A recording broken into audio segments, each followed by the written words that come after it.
Avez-vous déjà combattu des pensées négatives qui semblent dominer votre esprit et vous empêcher de vivre en paix? Avez-vous déjà ressenti cette oppression dans votre poitrine, comme si quelque chose vous empêchait d'avancer dans vos rêves et votre foi? Aujourd'hui, je veux vous inviter à embarquer avec moi dans un voyage profond et transformateur, où nous explorerons les paroles et les exemples de Jésus pour comprendre comment se libérer de ces pensées qui nous paralysent. Imaginez découvrir un chemin de sérénité, de paix et de véritable amour, même au milieu des plus grandes tempêtes de la vie. Si vous voulez enfin comprendre comment expulser la négativité et construire une vie renouvelée, je vous invite à rester avec moi jusqu'à la fin de cette vidéo. Croyez-moi, les leçons de Jésus pourraient être le tournant que vous recherchiez. Maintenant, laissez-moi vous parler comme si nous étions face à face, en train de prendre un café, dans une conversation intime, dans un moment paisible et accueillant. Je veux que vous vous sentiez libre de réfléchir à chaque mot et que vous permettiez à ce que nous allons partager ensemble de prendre un sens dans votre cœur. Marchons vers une véritable transformation, en nous nourrissant des paroles du Christ et en recherchant une nouvelle façon de penser, de ressentir et de vivre. Alors respirez profondément et ouvrez votre cœur, car je crois que quelque chose de spécial va se produire dans votre vie à partir de maintenant. Lorsque nous nous arrêtons pour analyser la vie de Jésus, nous réalisons qu'il n'a pas simplement dit « ne craignez pas » ou « croyez » de manière superficielle. Il a démontré à travers des attitudes et des exemples que la vraie paix naît d'une relation profonde avec Dieu, pleine de confiance et de véritable abandon. Et c'est de cela dont nous allons parler. Comment il nous a appris à renouveler notre esprit, à mettre de côté les pensées négatives qui nous tourmentent et à adopter une position d'amour et de foi capable de briser toute barrière. Je veux vous montrer, étape par étape, comment ces leçons de Jésus peuvent libérer votre esprit de tout poids et de toute peur. Vous vous demandez peut-être, mais pourquoi suis-je si souvent incapable de me débarrasser de ces idées négatives qui persistent à m'affliger? Et je comprends ce doute. De nombreuses personnes vivent piégées dans des questions, des souvenirs douloureux et même de la culpabilité, sans pouvoir entrevoir une issue. Mais ce que je souhaite, c'est que vous découvriez que grâce à une véritable communion avec Dieu et à la pratique quotidienne des principes de Jésus, il est possible de voir la vie sous un angle complètement différent. C'est comme si un rideau tombait de vos yeux et que vous pouviez enfin voir la lumière de l'espoir. Je sais que parfois le monde qui nous entoure semble en difficulté. Les mauvaises nouvelles, les pressions quotidiennes, les insécurités et les conflits familiaux semblent obscurcir notre vision. Mais je veux vous encourager à vous rappeler que Jésus n'a pas seulement promis une vie plus facile, mais une vie bien remplie, où nous pourrions expérimenter la paix qui dépasse toute compréhension. Cela signifie que même au milieu du chaos, il est possible de se reposer, en sachant qu'il existe un Dieu attentionné, prêt à nous relever lorsque le poids des circonstances devient trop lourd. Cette certitude, que nous appelons foi, renouvelle notre intérieur et agit comme un bouclier contre la négativité. Peut-être avez-vous déjà entendu parler du sermon sur la montagne, où Jésus a partagé des principes qui touchent nos cœurs. Là, il parle de douceur, d'humilité, de miséricorde et de l'importance de construire notre vie sur des fondations solides. Ce que beaucoup ne réalisent pas, c'est qu'en vivant ces valeurs, nous commençons à combattre les racines des mauvaises pensées qui nous habitent. Lorsque Jésus dit « Bienheureux les doux, car ils hériteront de la terre », il nous montre qu'en cultivant la douceur, nous devenons moins susceptibles à la colère, au ressentiment et à ces voix intérieures qui nous disent que rien ne marchera. La douceur laisse place à la patience, à l'empathie et par conséquent à l'absence de négativité. Un autre point fondamental est le pardon. Jésus nous a appris à pardonner non seulement à notre prochain, mais aussi à nous-mêmes. Souvent, ce qui génère des pensées néfastes est la difficulté de pardonner quelque chose que nous avons fait ou que nous n'avons pas fait dans le passé. Nous continuons à nous culpabiliser, à revivre nos erreurs, à interpréter chaque échec comme si c'était la fin. Cependant, si nous prenons au sérieux l'enseignement de Jésus, nous comprenons que le pardon est une graine qui fleurit d'abord en nous. Pardonner ne signifie pas accepter une erreur, mais renoncer au désir de vengeance et briser les chaînes qui nous emprisonnent dans le passé. Lorsque nous voyons le pardon comme un cadeau que nous nous offrons, nous comprenons qu'il clarifie notre esprit et nous permet d'avancer sans porter des fardeaux qui ne nous appartiennent plus. Il est intéressant d'observer comment Jésus non seulement a parlé du pardon, mais a démontré son pardon tout au long de son voyage. Même sur la croix, face à des souffrances incommensurables, il s'est écrié « Père, pardonne-leur, car ils ne savent pas ce qu'ils font ». Ce type d'attitude révèle un esprit exempt d'amertume. Ainsi, si nous voulons libérer notre esprit des pensées destructrices, il est essentiel d'apprendre à regarder le monde avec le même regard de compassion et d'amour qu'avait Jésus, même dans des circonstances terribles. S'il était capable de demander pardon pour ceux qui l'ont blessé, nous pourrions nous aussi développer un cœur qui choisit de ne pas entretenir de ressentiment. Mais vous vous demandez peut-être, comment concrètement puis-je intégrer cet enseignement dans ma vie quotidienne? Pensons à quelque chose de simple. La négativité naît souvent d'attentes frustrées. Nous attendons quelque chose de quelqu'un, d'un travail, d'une situation, et lorsque cela ne se produit pas comme nous l'avions prévu, nous sommes blessés. À ce moment-là, l'esprit peut être envahi par des pensées de défaite et de frustration. Mais si nous regardons l'exemple de Jésus qui a pleinement fait confiance au Père, nous découvrons que nous pouvons avoir la paix même lorsque les choses ne se passent pas comme nous le souhaitons. Faire confiance à Dieu, ce n'est pas simplement se laisser prendre par la vie, mais croire qu'il existe un objectif plus grand et que, même dans l'adversité, il garde le contrôle. Cette confiance génère de l'espoir, et l'espoir annule la négativité. Lorsque nous commençons la journée en priant, en remerciant Dieu pour ce que nous avons, en lui confiant nos angoisses, nous ressentons une légèreté qui nous accompagne. La prière n'est pas un rituel vide de sens, c'est un dialogue sincère, dans lequel nous ouvrons notre cœur, demandons conseil et surtout faisons taire notre esprit pour entendre ce que Dieu a à nous dire. Cela nous aide à filtrer les mauvaises pensées et à rester concentrés sur ce qui compte vraiment. Bien entendu, nous pourrions être confrontés à des luttes internes. Les pensées négatives sont parfois tenaces et apparaissent sans que nous les y invitions. C'est là qu'intervient la persévérance.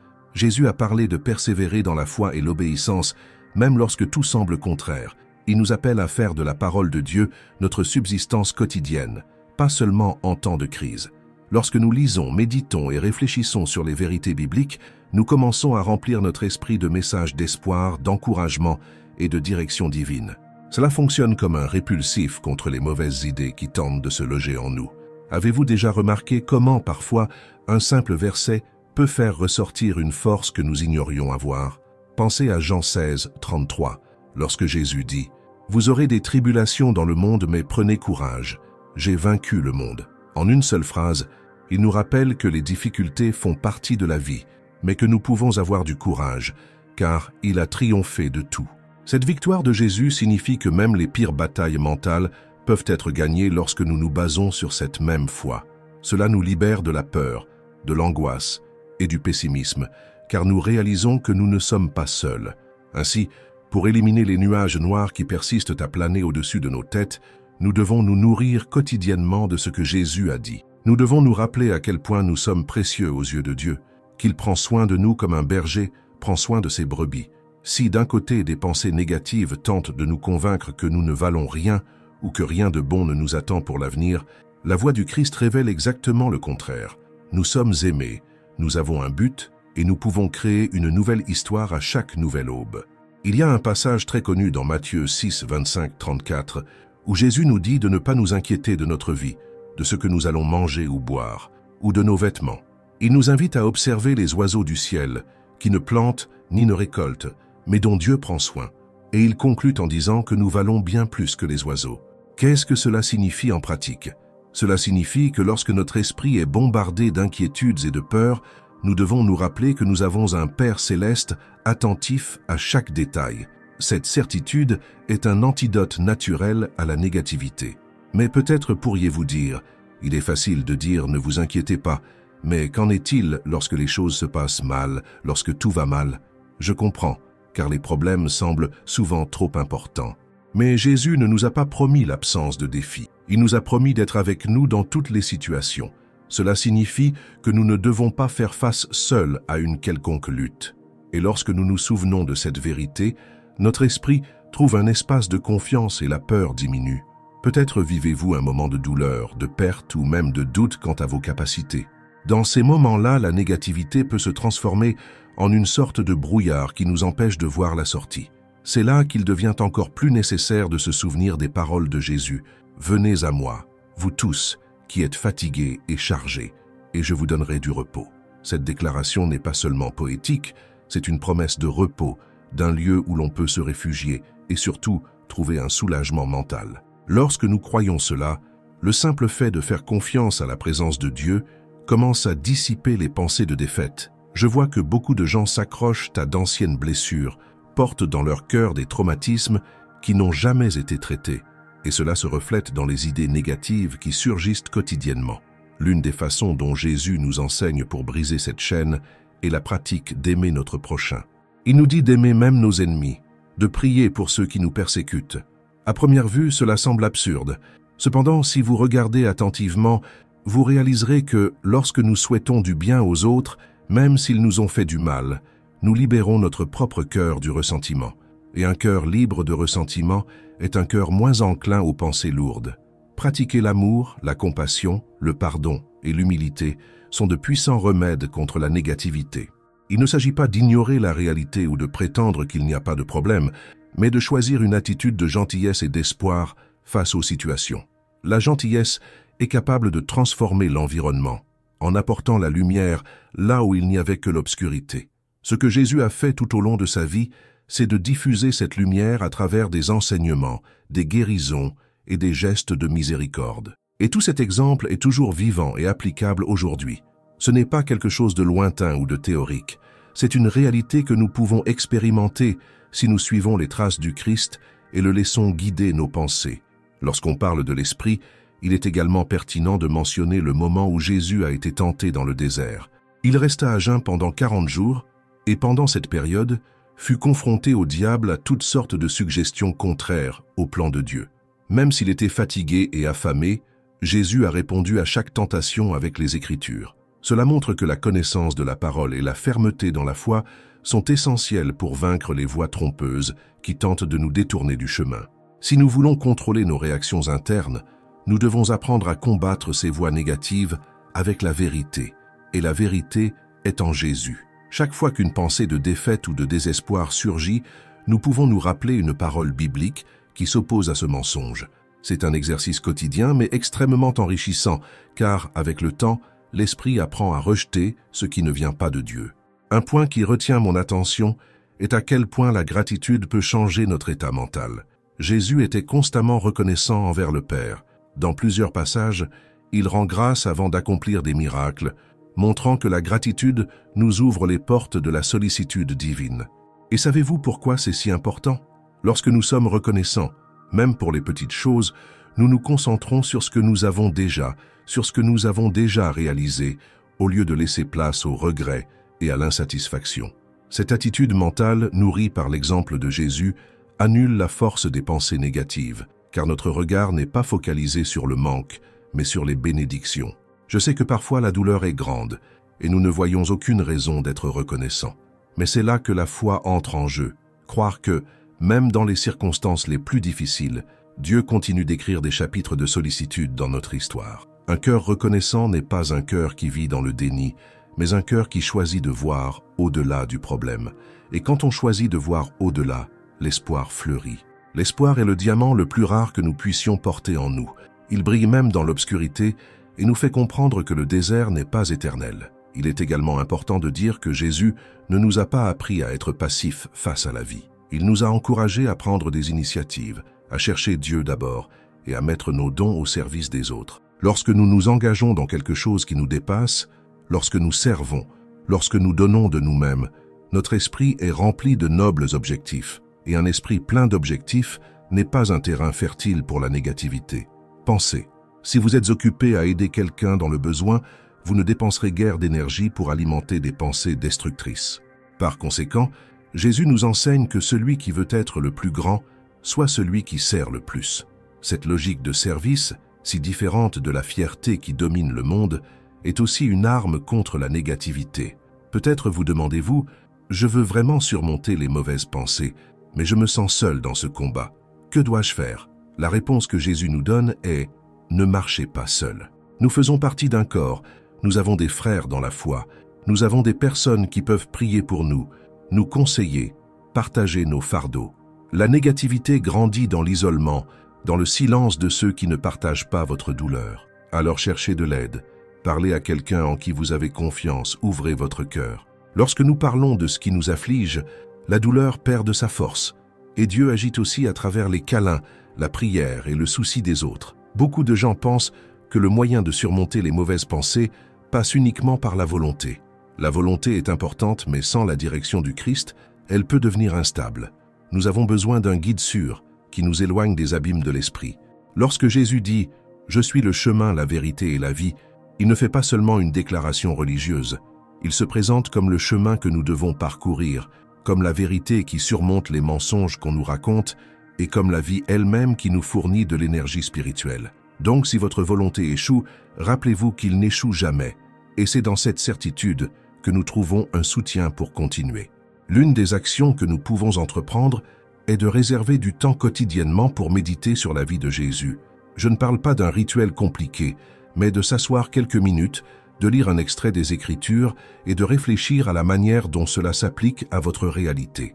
Demandez-vous, que ferait Jésus à ma place? Comment réagirait-il à ce genre de pensée?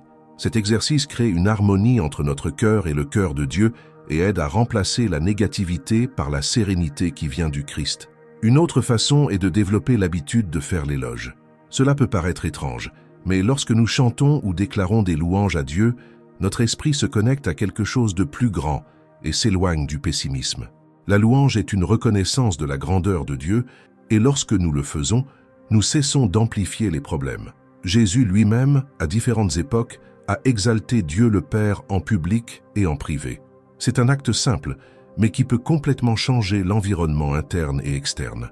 Essayez de commencer la journée avec une musique qui exalte les promesses du Seigneur et voyez comment votre disposition mentale subit une transformation immédiate. Peut-être que quelqu'un vous dira que tout cela n'est qu'une utopie, qu'il n'y a aucun moyen de vivre sans pensée négative. En fait, il n'y a aucun moyen de les empêcher d'essayer d'apparaître, mais il existe un moyen de les empêcher de s'enraciner. Le grand secret est de ne pas leur permettre de gagner en force. Lorsqu'une pensée effrayante surgit, vous pouvez lui rappeler que Jésus vous a promis qu'il serait avec vous. Quand quelque chose de haineux survient, souvenez-vous de l'enseignement selon lequel il faut aimer son prochain comme soi-même. Lorsque des doutes surgissent quant à l'avenir, souvenez-vous des paroles selon lesquelles, si Dieu prend soin des oiseaux, il prendra bien plus soin de vous. Ainsi, toute pensée contraire à la vérité perd de son pouvoir. Il convient de rappeler que l'élimination des pensées négatives n'est pas un processus automatique, mais un exercice qui dure toute la vie. Jésus nous invite à demeurer en lui, tout comme il demeure en nous. Cette permanence est une relation que nous construisons avec des prières, des lectures bibliques et des pratiques d'amour. Et plus nous nous unissons à lui, plus notre esprit s'aligne sur la pensée du Christ. Avec le temps, on se rend compte qu'il n'est plus si facile de se laisser ébranler par les problèmes. La foi devient plus solide et la gratitude devient notre réponse naturelle aux difficultés. Beaucoup de gens négligent de prendre soin de leur corps. Jésus se souciait de la personne dans sa totalité, tant spirituelle que physique. Un corps fatigué, sans repos adéquat, peut devenir un terrain fertile pour le découragement. Alors, si vous voulez combattre les mauvaises pensées, vous devez également penser à faire attention à votre repos, à votre alimentation et même à pratiquer une certaine activité physique. Lorsque tout cela est en harmonie, il devient plus simple de maintenir une attitude optimiste et d'être réceptif à la voix de Dieu. N'oubliez pas que la marche avec le Christ est un voyage d'apprentissage continu. Chaque jour, il nous montre quelque chose de nouveau. Peut-être découvrez-vous, par exemple, qu'une erreur passée vous emprisonne et que vous avez besoin de demander pardon à quelqu'un. Ou peut-être réalisez-vous que vous nourrissez des jugements contre un proche et décidez de renoncer au pardon et à la compréhension. Ce type d'action pratique laisse place à l'amour de Dieu et par conséquent ferme la porte aux pensées négatives. Notre Maître est aussi un exemple d'humilité. Il a lavé les pieds des disciples, s'est mis dans la position d'un serviteur. Lorsque nous agissons avec humilité, nous reconnaissons que nous ne sommes pas parfaits et que nous avons besoin des autres. Cela nous libère de nombreux conflits internes, car nous comprenons que nous n'avons pas besoin d'être des héros tout le temps. C'est dans cette faiblesse que le Christ perfectionne sa puissance en nous, nous libérant de l'arrogance qui génère tant de frustration. Si nous reconnaissons que nous avons des défauts, nous comprenons également que les autres le sont. Ainsi nous devenons plus compatissants, et un esprit compatissant ne garde pas de rancune, n'est pas rempli de mauvaises pensées. Avez-vous déjà remarqué à quel point les gens se sentent légers lorsqu'ils peuvent se défouler? Alors, n'oubliez pas de vous exprimer devant Dieu en lui présentant vos peurs et vos incertitudes. Jésus nous a appris à appeler Dieu Père. Cette proximité devrait nous encourager à lui parler ouvertement, sans vaine formalité. Lorsque nous prions, nous remettons nos fardeaux entre les mains de celui qui peut les résoudre et, par-dessus tout, nous donner la paix que le monde ne peut pas offrir. Cette paix est un ingrédient fondamental pour faire taire les voix qui insistent pour nous faire tomber.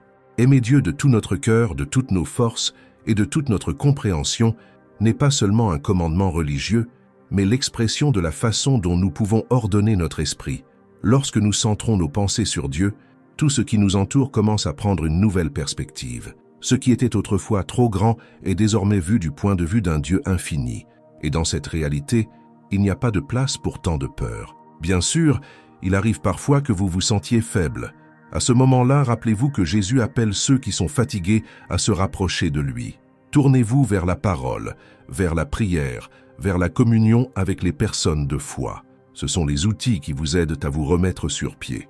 Si l'anxiété survient, mettez en pratique ce que Jésus a enseigné.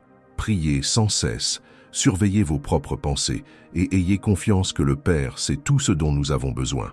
Faites de cet enseignement votre point d'ancrage. Lorsque la tempête de l'esprit arrivera, vous aurez déjà une base solide à laquelle vous accrocher. C'est beau de se rappeler que, lorsque Jésus était sur terre, il se souciait de chaque détail de la vie des gens. Il a rendu la vue aux aveugles, guéri les lépreux, ressuscité les morts, nourri des multitudes affamées. Ces manifestations de puissance montrent à quel point il aime chacun de nous, vous y compris. Alors, si le doute sur l'amour de Dieu génère des pensées sombres, répétez-vous « Il m'aime, il prend soin de moi, il l'a prouvé sur la croix ». Le plus grand sacrifice d'amour jamais consenti est la preuve définitive que Jésus se soucie de notre bien-être. N'oubliez pas que la croix a été la suprême déclaration d'amour et que cet amour puissant est capable de bannir la peur et l'obscurité mentale. Peut-être avez-vous vécu des situations qui ont mis à mal votre estime de soi. Qui sait, vous avez peut-être été victime de rejet, de trahison ou d'abandon.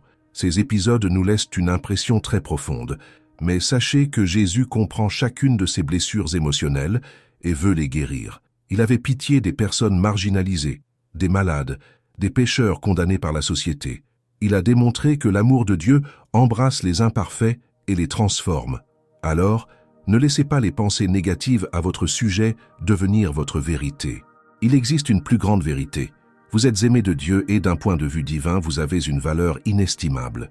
Petit à petit, à mesure que vous vous remplissez de ces certitudes, les pensées négatives commencent à perdre de la place. C'est presque automatique. Lorsque la lumière est présente, les ténèbres ne trouvent aucun endroit où rester. C'est pourquoi Jésus a dit « Je suis la lumière du monde ». Là où arrive la lumière du Christ, les ténèbres n'existent pas. Alors invitez cette lumière à entrer dans votre esprit, votre cœur, votre vie de tous les jours. Faites-en un choix conscient chaque matin.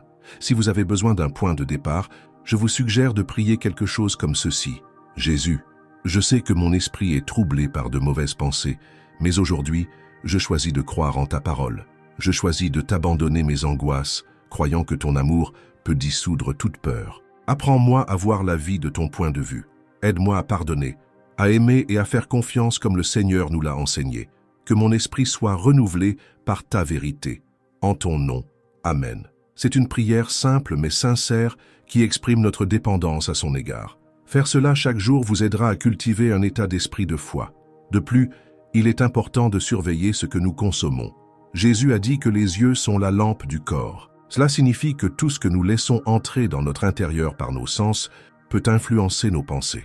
Si nous sommes exposés à des contenus qui ne font qu'alimenter la violence, l'immoralité ou le pessimisme, notre esprit deviendra plus vulnérable. Nous devons nourrir notre âme de ce qui édifie, qui apporte l'espérance et nous rappelle les promesses de Dieu. Il ne s'agit pas de vivre aliénés, mais de savoir mesurer ce que nous permettons de faire partie de nous. Je crois de tout mon cœur que la clé pour éliminer les pensées négatives est de suivre les traces de Jésus, faire confiance, pardonner, aimer, servir, prier et méditer la parole. Tout cela n'est pas de la théorie, mais de la pratique. Et plus nous le mettons en pratique, plus nous réalisons que la négativité se dissout, laissant place à une sérénité que nous ne connaissions pas auparavant. Cette sérénité n'est pas une absence de lutte, mais la conviction que même dans la lutte, Dieu est aux commandes. Si vous doutez qu'un changement soit possible, rappelez-vous que Jésus a transformé la vie de personnes qui semblaient désespérées. Il a changé l'histoire d'hommes et de femmes marqués par le péché et la honte. S'il l'a fait auparavant, il peut le faire encore aujourd'hui, dans votre vie, dans celle de ceux que vous aimez. La même puissance qui a ressuscité Jésus d'entre les morts est disponible pour renouveler notre esprit. C'est quelque chose de profond et de vrai. De nombreuses personnes sont la preuve vivante qu'en s'abandonnant au Christ, elles ont trouvé la liberté de penser. Les personnes qui étaient autrefois terrifiées par l'anxiété ou la dépression peuvent désormais expérimenter la paix de Dieu qui dépasse toute compréhension. Et vous n'êtes pas exclus de cette promesse. Imaginez-vous vous réveiller et au lieu de vous vautrer dans vos inquiétudes, ressentir une immense confiance que tout ira bien. Imaginez pouvoir vous regarder dans le miroir et être reconnaissant pour votre vie, sachant que Dieu vous aime exactement tel que vous êtes. Imaginez avoir des relations avec les gens sans haine ni ressentiment. Imaginez avoir le courage de rêver à nouveau, de croire qu'il existe un merveilleux projet pour votre avenir. C'est de cela que parle Jésus lorsqu'il nous enseigne à renouveler notre esprit. Comprenez que le processus n'est pas instantané mais progressif. Chaque pas de foi est une barrière de négativité brisée. Chaque pardon libéré est une chaîne qui se détache de nos mains. Chaque prière sincère est une conversation d'amour avec le Créateur qui nous rappelle qui nous sommes. Chaque acte de service est un peu plus d'amour qui surgit en nous et remplace tout mauvais sentiment. Lorsque tout cela devient notre mode de vie, les pensées destructrices n'ont tout simplement plus de place pour se développer. Si vous persistez, je vous le garantis, le jour viendra où vous ne vous reconnaîtrez même plus. La transformation sera si grande que les gens autour de vous le remarqueront. Ensuite, vous pouvez témoigner et dire « J'ai surmonté mes pensées négatives parce que j'ai laissé Jésus transformer ma pensée. Je ne vis plus par ma seule volonté. Je vis en m'appuyant sur lui et cela a fait toute la différence. » Ce témoignage est puissant car il révèle qu'il y a un réel espoir pour ceux qui veulent changer. Maintenant, mon ami, je souhaite que tu gardes toutes ces paroles dans ton cœur et plus que cela que tu les pratiques. Rappelez-vous, Jésus n'est pas venu pour apporter un ensemble de règles mortes. Il est venu nous offrir une vie abondante. Et cette vie commence dans l'esprit. Quand l'esprit change, tout ce qui l'entoure change aussi. Par conséquent, je souhaite terminer notre conversation en insistant sur le fait que la négativité n'a pas le dernier mot. La dernière parole est celle que Jésus a déjà prononcée sur la croix, lorsqu'il a dit « Tout est accompli ». Il a gagné.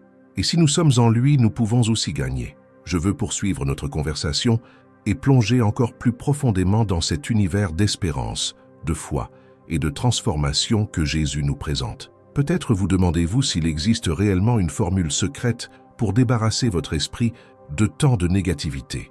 Et je vous comprends parfaitement, car dans la pratique, on sait que parfois un petit souvenir ou une mauvaise nouvelle suffit à déclencher cette avalanche d'émotions et de pensées dérangeantes. Cependant, lorsque nous comprenons qu'il existe un chemin solide, basé sur la foi, nous commençons à voir le processus de renouveau mental non pas comme une illusion, mais comme quelque chose de réel, qui peut être vécu par quiconque est disposé à suivre les directives du Christ. À plusieurs moments de ma vie, je me suis également demandé pourquoi je ne pouvais pas avoir plus de contrôle sur mes pensées. C'était comme si mon esprit avait sa propre vie, et cela me laissait épuisé. À partir du moment où j'ai approfondi la Bible, j'ai réalisé que Jésus non seulement comprenait notre faiblesse, mais qu'il nous avait déjà appris comment y faire face. C'est dans cette perspective que je veux vous encourager, en vous montrant que si vous vous appuyez sur lui et suivez ses traces, vous trouverez la force de surmonter les pires marées mentales. Je crois que l'une des premières choses que nous devons réaliser est que les pensées négatives sont souvent alimentées par des mensonges. Lorsque nous nous remplissons de fausses croyances, telles que « je ne peux pas le faire »,« Dieu ne se soucie pas de moi »,« personne ne m'aime vraiment »,« je suis seul », nous ouvrons un espace au désespoir, s'installer. Et quelle est la réponse de Jésus à ces mensonges? La vérité. Il n'a pas seulement dit « je suis le chemin, la vérité et la vie », mais il l'a prouvé en vivant impeccablement et en démontrant l'amour de Dieu dans chaque acte. Alors, chaque fois qu'une pensée mensongère veut vous envahir la tête, comparez-la avec ce que Jésus dit de vous. Si cela ne correspond pas, ne l'acceptez pas. Cette attitude de comparaison des pensées avec la parole du Christ est une partie essentielle de notre chemin de libération. Beaucoup appellent cela le renouvellement de l'esprit, un concept qui apparaît dans plusieurs passages de l'Écriture. Dans Romains 12, 2, Paul nous exhorte à ne pas nous conformer à ce monde, mais à être transformés par le renouvellement de notre compréhension, afin que nous puissions expérimenter la volonté bonne, agréable et parfaite de Dieu. Concrètement, cela signifie que nous devons filtrer ce que nous pensons, en plaçant le prisme de l'Évangile sur tout ce qui circule dans notre esprit. Peut-être que vous rencontrez actuellement un problème de santé, ou bien vous vivez peut-être des difficultés financières, une relation en crise, ou souffrez de la perte d'un être cher. Et c'est pourquoi il estime que l'espoir n'a plus de sens. Cependant, c'est précisément dans des circonstances comme celle-ci que Jésus nous invite à marcher sur l'eau avec lui. Vous souvenez-vous de la scène dans laquelle Pierre marche sur la mer jusqu'à ce qu'il commence à regarder la force du vent et coule. Cela symbolise parfaitement ce qui nous arrive lorsque nous détournons nos yeux du Christ et nous concentrons uniquement sur le problème. La mer est agitée, les circonstances nous font peur et des pensées négatives surgissent. Mais Jésus est là tout le temps et dit « Viens » et prêt à nous relever lorsque nous perdons l'équilibre. Alors, ce que je veux que vous ayez dans votre cœur, c'est la certitude que ce n'est pas la force des circonstances qui détermine votre état mental, mais plutôt la force de votre foi. Bien sûr, les circonstances comptent, mais elles ne constituent pas le point final de l'histoire. Jésus nous assure que le bien gagne, qu'il ne nous abandonne jamais, que notre vie a un sens et qu'il existe un Dieu souverain qui régit chaque détail. Quand vous croyez cela, les pensées de panique perdent leur voix. Ils peuvent se manifester, mais ils ne peuvent pas dominer nos cœurs. Et c'est là le plus grand changement. Vous cessez d'être l'otage de ces pensées et devenez quelqu'un qui exerce une autorité sur elles. Une partie importante de ce processus consiste à comprendre la différence entre la culpabilité et le regret. De nombreuses personnes vivent dans un cycle sans fin de culpabilité, s'attardant toujours sur les erreurs du passé, croyant qu'elles ne peuvent pas être pardonnées ou qu'elles ne méritent pas d'être heureuses. Une culpabilité exagérée nous paralyse, nous plonge dans un trou mental dont il semble impossible de sortir. La vraie repentance dont Jésus parle tant est quelque chose de différent. La véritable repentance nous fait reconnaître notre erreur, demander pardon à Dieu et avancer transformés. C'est un acte qui nous libère du passé, car lorsque nous confessons nos fautes et abandonnons le péché, la grâce de Dieu nous purifie. Jésus n'est pas venu pour nous condamner, mais pour nous sauver.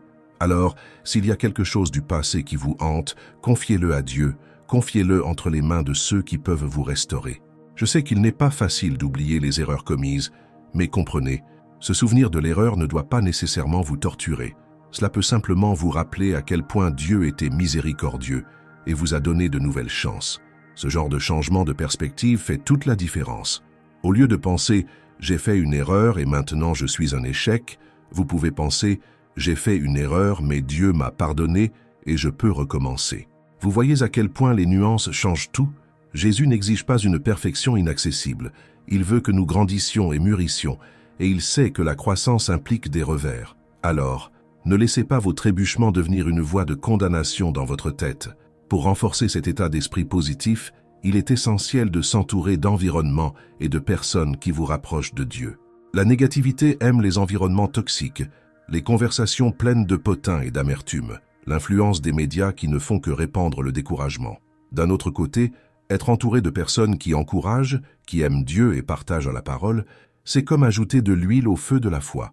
Nous en ressortons plus forts, plus convaincus des vérités qui nous libèrent. Réfléchissez au type de message que vous avez consommé. Recherchez-vous la présence de Dieu dans votre routine ou vous remplissez-vous constamment de contenu qui nourrit les peurs et les insécurités? Pensez également à la façon dont vous pouvez devenir une source d'espoir pour les autres. Jésus nous a appris à être la lumière du monde, le sel de la terre. Cela signifie que si nous sommes influencés par la foi et la grâce, nous pouvons infecter d'autres personnes avec cette vibration positive. Et ce faisant, nous nous sentons nous-mêmes plus fortifiés, car nous reproduisons ce que nous avons reçu de Dieu. C'est incroyable à quel point, lorsque nous réconfortons quelqu'un, nous nous sentons nous-mêmes réconfortés.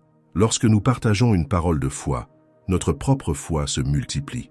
C'est la dynamique du royaume de Dieu, et elle aide à garder notre esprit libre des pensées sombres. Vous pourriez dire, j'ai essayé tellement de choses et je me vautre encore dans la négativité. Ma suggestion est la suivante. Restez ferme. Jésus nous a enseigné la persévérance, la nécessité de demander, de chercher et de frapper jusqu'à ce que les portes s'ouvrent. Ce n'est pas parce que vous n'avez pas vu le résultat le premier jour qu'il ne viendra pas. Parfois, les pensées négatives sont tellement enracinées que nous avons besoin de temps et de constance pour démanteler chaque forteresse mentale. Chaque jour de prière, chaque jour de méditation sur la parole, chaque recherche sincère de Dieu mine la force de la négativité. Cela peut prendre des semaines, voire des mois, mais ne vous découragez pas. Le Christ lui-même a dit « Vous aurez des tribulations dans le monde, mais prenez courage, car j'ai vaincu le monde. » C'est un appel au courage quotidien. Pendant que vous parcourez ce voyage, il est essentiel de garder à l'esprit que Jésus comprend vos luttes intérieures mieux que quiconque. Il connaît vos traumatismes, vos pertes et votre angoisse. Il connaît les moments où le monde vous a fait vous sentir petit et exclu, et pourtant, il vous accueille, vous appelle, veut que vous soyez proche. Il n'a pas peur de vos échecs, il ne vous rejette pas à cause de vos trébuchements. Au contraire, il tend la main et dit que vous pouvez trouver le repos en lui. Cette certitude que nous sommes aimés de manière inconditionnelle est le remède le plus puissant contre la négativité. Parce qu'en fin de compte, la plus grande douleur des êtres humains est de se sentir sans valeur. Lorsque nous réalisons la valeur que Dieu nous donne, de nombreuses peurs et insécurités disparaissent. J'aime me rappeler que notre esprit est comme un jardin et que les paroles de Jésus sont de bonnes graines qui, une fois plantées et entretenues, produisent des fleurs et des fruits. Les pensées négatives sont comme de la mauvaise herbe qui tente d'étouffer ce qui est bon. Et quelle est la solution? Arracher les mauvaises herbes dès qu'elles apparaissent et continuer à semer les bonnes graines. Peut-être que les mauvaises herbes repousseront dans un autre coin, mais vous serez vigilant et prêt à les éliminer. Au fil du temps, le jardin fleurit de plus en plus et les mauvaises herbes deviennent moins fréquentes. Cela représente notre vie quotidienne. Vous identifiez la mauvaise pensée, ne la laissez pas se propager. Souvenez-vous de la parole et trouvez le repos. Jésus nous enseigne également beaucoup sur l'importance de faire confiance à Dieu d'une manière si sincère que nous n'avons pas besoin de porter un poids excessif. Il dit « Prenez mon joug sur vous et apprenez de moi, car je suis doux et humble de cœur, et vous trouverez du repos pour vos âmes. Car mon joug est doux et mon fardeau est léger. » Dans ce passage, il nous invite à quitter notre lourd joug de peur, de culpabilité et d'angoisse pour prendre son joug qui est léger. Je veux dire, lorsque nous faisons les choses à sa manière, lorsque nous lui faisons confiance et lui obéissons, nous ressentons cette légèreté dans notre âme. Et croyez-moi, cette légèreté mentale est quelque chose qui peut être vécu dans cette vie. Souvent, nous devons avoir l'humilité de reconnaître que nous ne pouvons pas y parvenir seuls et, si nécessaire, demander de l'aide. Il y a des moments où la négativité est si profonde qu'elle peut même être liée à la dépression et à une anxiété sévère. Dans ces moments-là, n'hésitez pas à en parler à un chef spirituel, un conseiller chrétien, un thérapeute. Tout cela peut faire partie des soins de Dieu, car il utilise également des personnes préparées pour nous guider. Jésus n'exclut pas l'importance de chercher de l'aide lorsque cela est nécessaire, mais il ne nous laisse jamais sans soutien. L'important est de ne pas s'isoler dans la douleur, de ne pas laisser la honte ou la peur du jugement vous empêcher de demander de l'aide. Une autre chose qui me semble essentielle est la pratique de la louange et de l'adoration.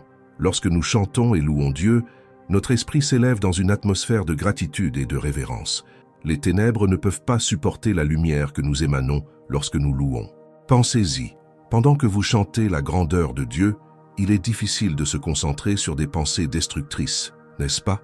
La louange, en plus d'être un acte de reconnaissance de la puissance divine, est un outil de combat spirituel. Cela change l'environnement qui nous entoure et surtout en nous. Peu importe que vous chantiez bien ou pas, ce qui compte, c'est la sincérité de votre cœur. Il y a une chose contre laquelle Jésus a toujours mis en garde. Il ne suffit pas d'entendre la vérité et de ne pas la mettre en pratique.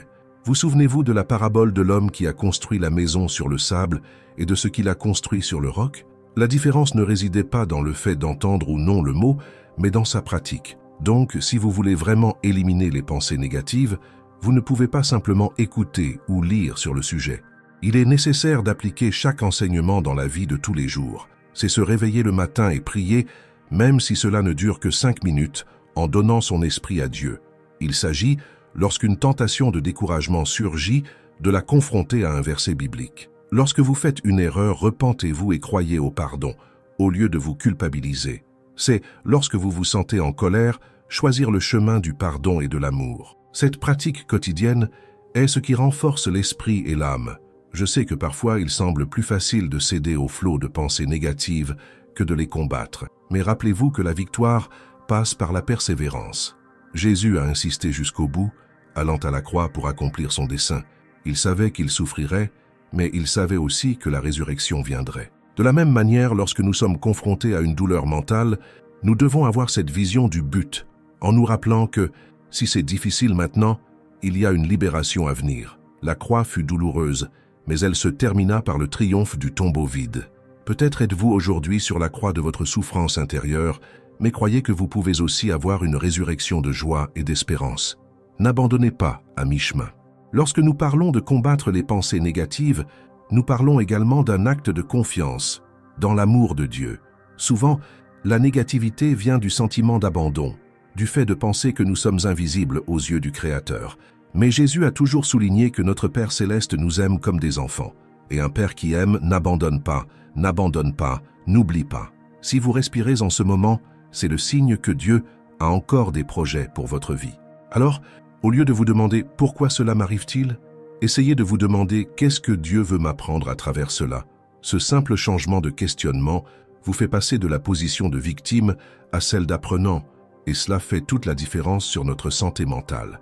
Il est curieux de constater comment, tout au long des évangiles, les situations les plus adverses sont devenues le théâtre de glorieuses démonstrations de puissance. L'aveugle-né, par exemple, a été guéri par Jésus, ce qui lui a non seulement rendu la vue physique, mais aussi sa dignité. Parfois, nos douleurs et nos mauvaises pensées sont des occasions de ressentir concrètement la sollicitude de Dieu. Si vous le permettez, il peut vous montrer que même dans vos plus grandes ténèbres, la lumière divine est capable de briller et de vous donner la force de la suivre. C'est à nous de croire que, quelle que soit la gravité du problème, il existe une main tendue prête à nous relever. Je veux que vous réfléchissiez maintenant au nombre de fois où Jésus a prononcé des phrases telles que « Votre foi vous a sauvé » ou « Si vous croyez, vous verrez la gloire de Dieu ». Ces déclarations montrent que notre position de foi joue un rôle actif dans la libération. Il ne s'agit pas d'une foi magique ou d'une répétition de paroles vides de sens, mais d'une certitude intérieure que ce que dit le Christ est vrai. Cette certitude nous pousse à prendre des mesures audacieuses, comme l'a fait Pedro en quittant le bateau. Peut-être qu'en ce moment, votre plus grand défi est précisément de sortir du bateau de la complaisance, ou du bateau des plaintes, et de faire un pas vers la solution divine. Je sais que cela peut paraître risqué, mais rappelez-vous que Jésus est devant vous. Un autre point qui génère beaucoup de mauvaises pensées est la comparaison avec les autres. Nous regardons la vie des autres, surtout aujourd'hui avec les réseaux sociaux, et nous nous sentons plus petits, incapables ou échoués. Jésus a abordé ce sujet lorsqu'il a parlé du danger de l'envie, de la jalousie et de l'orgueil. Il nous apprend à nous concentrer sur notre relation avec Dieu, à valoriser nos propres talents et à servir avec ce que nous avons. Lorsque nous nous comparons, nous ouvrons des espaces d'angoisse. Mais lorsque nous comprenons que chaque personne a un objectif différent, que Dieu agit d'une manière unique dans la vie de chaque personne, nous pouvons reposer en paix sans entretenir de mauvais sentiments de compétition ou d'infériorité. Il convient également de prêter attention aux mots qui sortent de notre bouche.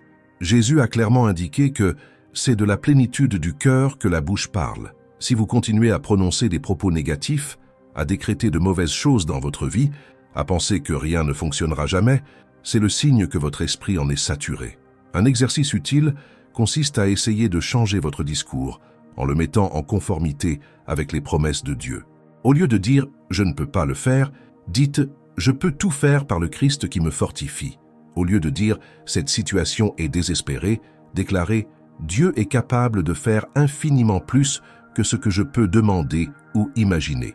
Cela peut paraître simple, mais les mots ont un pouvoir énorme sur notre mentalité, car ils sont une extension de ce que nous croyons. La répétition des déclarations de foi n'est pas un mantra vide de sens, c'est un rappel constant des vérités spirituelles. C'est comme si vous disiez à votre esprit « N'oubliez pas qui est Dieu, n'oubliez pas ce qu'il a promis ». Et, petit à petit, cette pratique façonnera votre façon de voir la réalité. Si vous passez toute la journée à vous dire que tout va mal tourner, votre esprit le croit. Mais si vous vous efforcez de déclarer que Dieu est bon, qu'il prend soin de vous et qu'il guide vos pas, cette conviction grandira et remplacera la négativité. C'est pourquoi la parole de Dieu doit être notre nourriture quotidienne. Pensez à la façon dont Jésus a répondu aux tentations dans le désert. Il est écrit. Il n'essayait pas de raisonner l'ennemi en utilisant sa propre logique humaine, mais utilisait les Écritures comme une épée. Nous pouvons également utiliser cette même ressource aujourd'hui. La Bible est à notre portée pour nous rappeler qui nous sommes, qui est Dieu, quelles sont ses promesses et comment nous devons nous comporter. Si nous renonçons à cet arsenal, nous nous retrouvons sans défense face aux mensonges qui nous hantent. Mais si nous connaissons la parole, nous pouvons réfuter tous les arguments que la négativité nous présente. Vous pensez peut-être, mais je ne suis qu'une personne ordinaire, pleine de défauts. Comment puis-je réaliser tout ce dont vous parlez? Et je vous réponds, Jésus est venu justement pour les gens ordinaires pleins de défauts. Il a dit qu'il était venu pour les malades, pas pour les malades. Alors, si vous vous sentez faible, confus, affligé, sachez que c'est précisément dans ce domaine que surgit la grâce de Dieu. Ce dont vous avez besoin, c'est d'un cœur volontaire, ouvert au changement. Ouvrez-vous à l'amour du Christ et permettez-lui de guider chacun de vos pas. N'essayez pas d'abord de devenir parfait pour ensuite chercher Dieu. C'est en cherchant Dieu que l'on commence à se transformer, et non l'inverse. Peut-être que dans votre cas, la persistance de mauvaises pensées est liée à un profond ressentiment. Quelque chose qui vous est arrivé, quelque chose que quelqu'un a fait. Dans ce cas, rappelez-vous que Jésus nous a laissé l'exemple de pardon le plus extrême. Il a même pardonné à ceux qui l'ont crucifié. Il n'y a rien qui ne puisse être pardonné quand on se souvient que tant de choses nous ont été pardonnées. Pardonner, ce n'est pas dire que l'erreur de l'autre était correcte.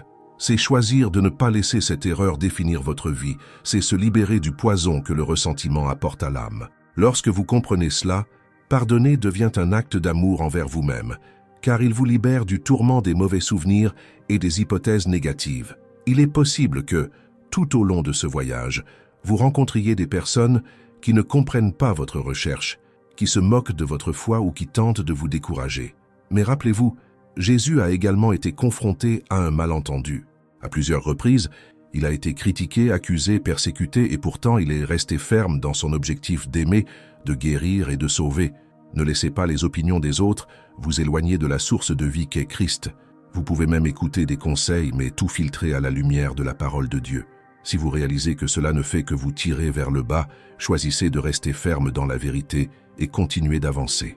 Je tiens à préciser qu'éliminer les pensées négatives n'est pas la même chose que vivre sans jamais ressentir de tristesse ou de peur. La vie humaine a des hauts et des bas, et Jésus lui-même a pleuré lorsqu'il a vu la douleur de Marie et de Marthe suite à la mort de Lazare. Ce qui diffère, c'est la façon dont nous gérons ces sentiments, que nous les laissions nous dominer et nous couler, ou que nous les amenions à Dieu et trouvons en lui réconfort et force pour vaincre. La promesse de Jésus n'est pas une vie sans problème, mais une vie où, malgré les problèmes, nous avons la paix.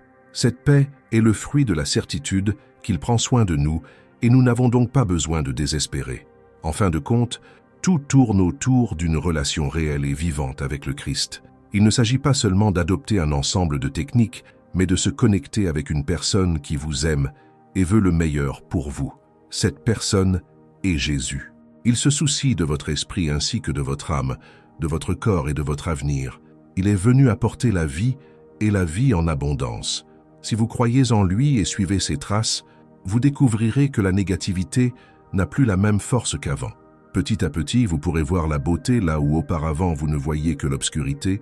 Vous trouverez des raisons d'être reconnaissant là où avant vous n'éprouviez que des regrets.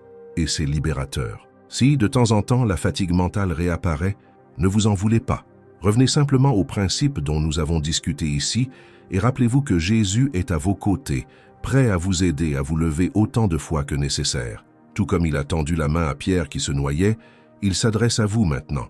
Tenez bon et croyez qu'ensemble, vous pouvez traverser les eaux de l'incertitude et de la peur. J'espère que vous vivez cette réalité de manière si vivante que personne d'autre ne pourra vous convaincre qu'elle n'existe pas. Au fur et à mesure de votre progression, vous réaliserez que les paroles de Jésus ne sont pas seulement des textes anciens, mais la vie. Ils sont de la nourriture pour l'âme. Vous découvrirez une sorte de satisfaction qu'aucune somme d'argent ne peut acheter. C'est la joie de savoir que votre cœur est en paix avec Dieu, que vous êtes sur le bon chemin et que rien ne peut vous séparer de l'amour divin. Cet état de sécurité intérieure et de bonheur est le meilleur antidote contre toute pensée néfaste. Vous constaterez peut-être également qu'en vous libérant de vos propres mauvaises pensées, vous devenez une source de lumière pour les autres. De nombreuses personnes autour de vous souffrent peut-être en silence, croyant qu'il n'y a aucune issue. Lorsqu'ils voient votre exemple et remarquent le changement en vous, ils commencent à espérer. Ainsi, Le cycle de bénédiction s'élargit parce que vous transmettez aux autres ce que vous avez reçu du Christ. C'est un beau chemin à parcourir, car il mène à une communauté d'amour et de soutien mutuel, exactement comme Jésus a rêvé que serait la vie en fraternité. Réfléchissez maintenant. Combien de mauvaises situations auraient pu être évitées si les gens avaient appris l'habitude de chercher Dieu avant de prendre des décisions, avant de réagir impulsivement aux problèmes? Combien de relations seraient épargnées par les disputes et les séparations si chacun faisait preuve du pardon et de l'empathie enseignée par Jésus?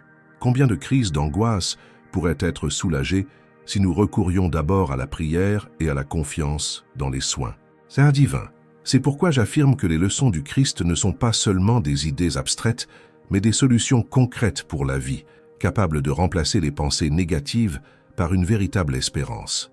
Lorsque vous vous sentez faiblir, souvenez-vous de passages comme Ésaïe 41:10, où Dieu dit « Ne crains pas, car je suis avec toi. Ne soyez pas consternés, car je suis votre Dieu. Je te fortifierai, je t'aiderai, et je te soutiendrai de la main droite de ma justice. » Ces mots continuent de résonner en nous aujourd'hui. C'est un rappel clair que nous n'avons pas besoin d'avoir peur, car nous ne sommes pas impuissants. Si Dieu est avec nous, qui peut être contre nous? Et je ne dis pas cela pour ignorer les difficultés ou prétendre que la douleur n'existe pas, mais pour vous montrer qu'il existe une source inépuisable de force à votre disposition. Je veux que vous vous appropriez cette vérité. Déclarez-vous que Dieu vous soutient, qu'il vous aime, que le sacrifice de Jésus sur la croix était aussi pour vous libérer des liens mentaux qui vous attachent. Ne transportez plus de chaînes déjà brisées. L'une des plus belles choses de l'Évangile est l'idée que nous avons été libérés, que nous ne sommes plus esclaves de la peur, du péché ou du désespoir. Si Jésus vous a libérés, vous êtes vraiment libre. Cette liberté inclut le domaine de la pensée, car la parole dit que nous avons la pensée du Christ. Et avoir la pensée du Christ, c'est penser comme lui, avec amour, avec foi, avec confiance dans le Père. Bien sûr, si nous regardons autour de nous, nous verrons de nombreuses raisons de s'inquiéter.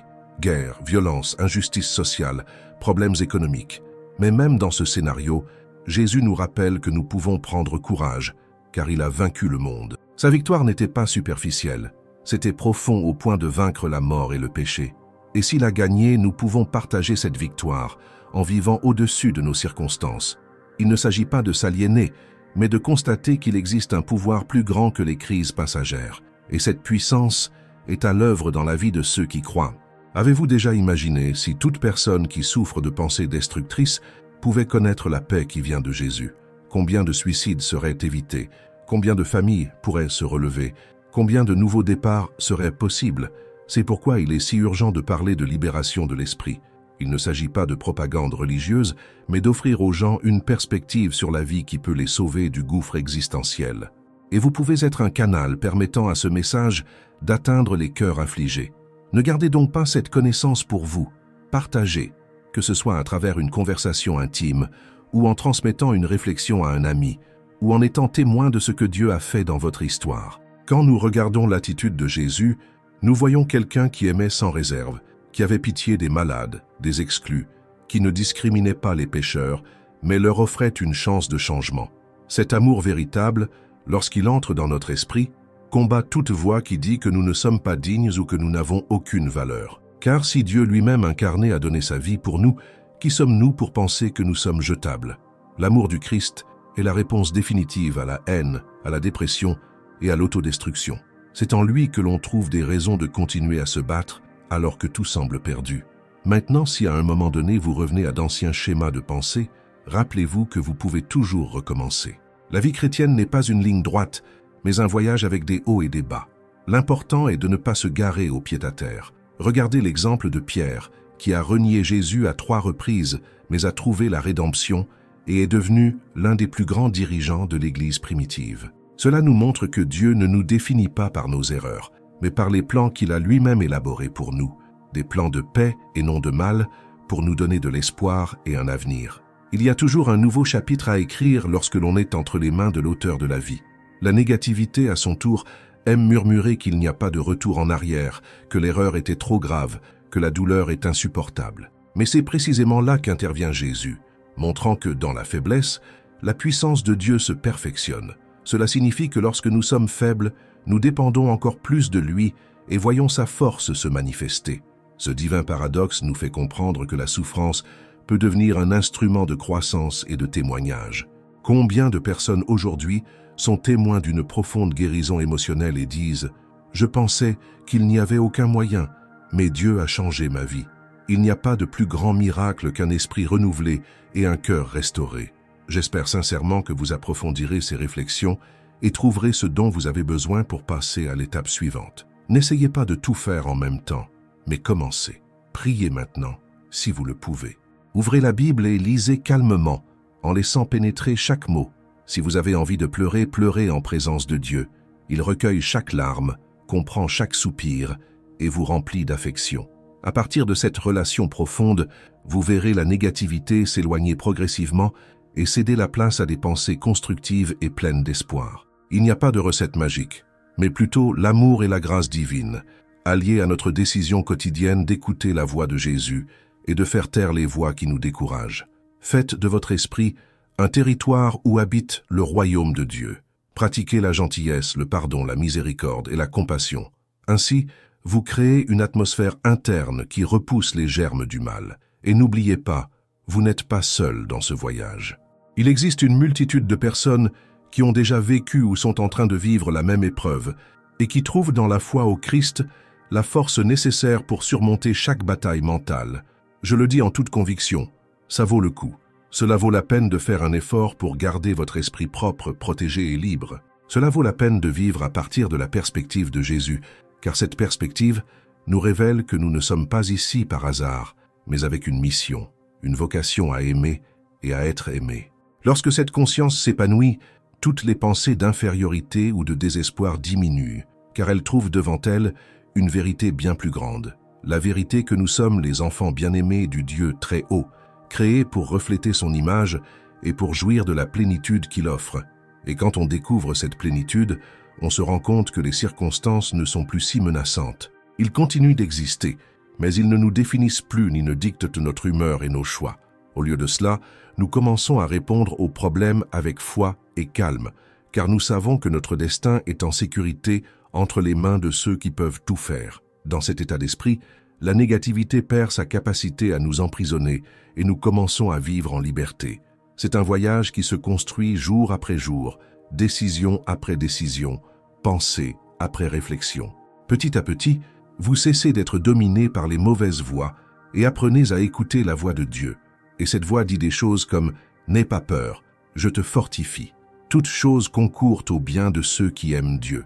Lorsque cette voix devient claire en vous, les autres voix ne peuvent tout simplement pas prévaloir. Alors, mon ami, je veux que tu avances dans ce voyage. Peut-être que dans quelques jours, semaines ou mois, vous regarderez en arrière et aurez du mal à croire à quel point votre esprit a changé. Vous remarquerez que vous êtes plus calme, plus léger et plus reconnaissant. Et puis vous pourrez témoigner aux autres « J'ai vécu le renouveau promis par Jésus et maintenant je peux dire que la négativité ne me gouverne plus ». C'est l'objectif principal de notre causerie, vous inciter à vivre ce véritable renouveau durable qui ne peut se trouver que dans la communion avec le Christ. Alors, gardez chaque mot, chaque encouragement, et ne laissez pas le rythme de la vie quotidienne voler les graines d'espoir qui ont été plantées dans votre cœur. Croyez-moi, vous êtes capable de gagner cette bataille mentale, car vous ne vous battez pas seul. Dieu est avec vous, et s'il est avec vous, il constitue la majorité absolue dans n'importe quelle situation. Embrassez cette vérité et continuez, sachant que la victoire est à votre portée, que la lumière de Jésus brille même lorsque les ténèbres s'élèvent, et que tout, absolument tout, peut être transformé par la puissance de l'amour divin. Si vous êtes arrivé jusqu'ici, je tiens à vous féliciter pour votre décision de chercher un chemin de libération pour vos pensées. Ne doutez pas que de grands changements commencent en nous, et en permettant aux vérités de Jésus d'entrer dans votre cœur, vous faites le premier pas vers une transformation profonde. Alors, si ce message vous a touché d'une manière ou d'une autre, laissez votre commentaire ci-dessous en nous disant ce qui a le plus touché votre cœur et partagez cette vidéo avec quelqu'un qui a besoin d'entendre cette parole d'espoir. N'oubliez pas d'aimer et de vous abonner à la chaîne, car vous découvrirez ainsi plus de contenus qui peuvent renforcer votre foi et votre chemin de vie. N'oubliez pas, vous n'êtes pas seul. Chaque jour, Dieu vous invite à vivre plus librement, plus léger et plus connecté à l'amour du Christ. Merci beaucoup pour votre compagnie et que Dieu vous bénisse puissamment.